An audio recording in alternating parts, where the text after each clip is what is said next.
Hey everybody, and welcome back to Kristi Lee, A Better Me. This is the journey for my vertical sleeve gastrectomy, and today is my Tuesday topic.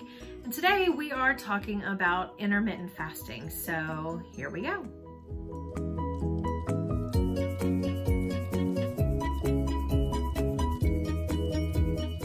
So before I get started, I do want to say, if you want to learn more about intermittent fasting, more than what I'm going to go over in today's topic, definitely check out Incredible Shrinking Stephy. She has many videos on intermittent fasting, and I will link to her in the description bar below. But let's just get started. So out of the intermittent fasting, there are 3 different very popular forms of fasting. The one that I'm going to focus on today is the 16/8 method. So basically you fast for 16 hours and then you have 8 hours in which you can eat.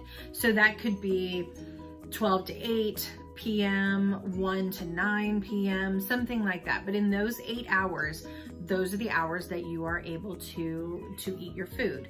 And then the other 16 hours you would be fasting. When you're fasting, several things will be happening to your body, one of which is the changes to your HGH, which is your human growth hormone. When you're fasting, the level of your growth hormone goes way up, and that benefits fat loss and muscle growth. Also, your insulin levels drop dramatically, and it makes the stored fat more accessible. So basically, HGH goes up, insulin goes down, causing weight loss.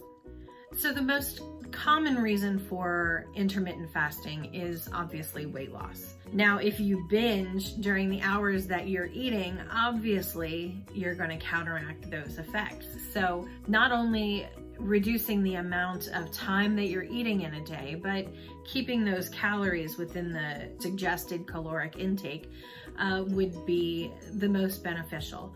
And then with the 16 hours of fasting around that will kind of boost your system into hyperdrive, basically. Intermittent fasting causes changes with your hormone levels to facilitate weight loss. In addition to lowering your insulin and raising your human growth hormone, it increases the release of norepinephrine in your body, which is a fat-burning hormone. So short-term fasting may actually increase your metabolic rate. So it can be a very powerful tool for weight loss. A 2014 weight loss study showed a 3 to 8% weight loss over a 3 to 24 week period using this weight loss strategy. That same study also reported people also lost 4 to 7% of their waist circumference, which means that all of that harmful belly fat that they're holding around their major organs that can cause disease was shrinking by using this eating strategy. So that is a significant reduction around somebody's middle. Now, while the health benefits are numerous, such as weight loss, reduced inflammation, better heart health, better brain health, there are some risks associated with intermittent fasting. For example, there are people who shouldn't participate in intermittent fasting. If you're underweight, this is not an eating strategy for you. If you have battled with eating disorders in the past, this is not for you. Also, women should be very careful of intermittent fasting. Intermittent fasting has messed with menstrual cycles, and that can also, by messing with your menstrual cycle, increase your chance of infertility. And always, always check with your doctor first before you start any kind of health diet or regimen or anything of that nature, especially if you have diabetes, if you're pregnant, if you've had problems with blood sugar regulation, if you have low blood pressure. Intermittent fasting would be detrimental if you had any of those issues. That being said, intermittent fasting has an excellent safety profile, and there is nothing dangerous about not eating for a while if you are in decent health. So I'm gonna link in the description box below a couple of resources that I used in order to come up with my research, along with the Incredible Shrinking Stephy, who swears by intermittent fasting.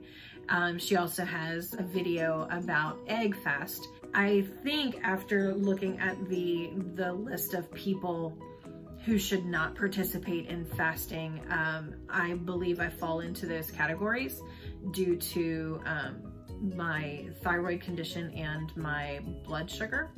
So maybe as I'm losing weight and those things start to normalize, this may be a strategy that I will put into place at that point. But for right now in my current health, it's probably not something that I should be doing. So looking forward to dropping more weight and getting to the point where my thyroid is a little more normalized, as well as my blood sugar. So if you found this interesting, if you found this educational, please give me a thumbs up, subscribe to my channel, and I will see you on Thursday for my midweek weigh-in.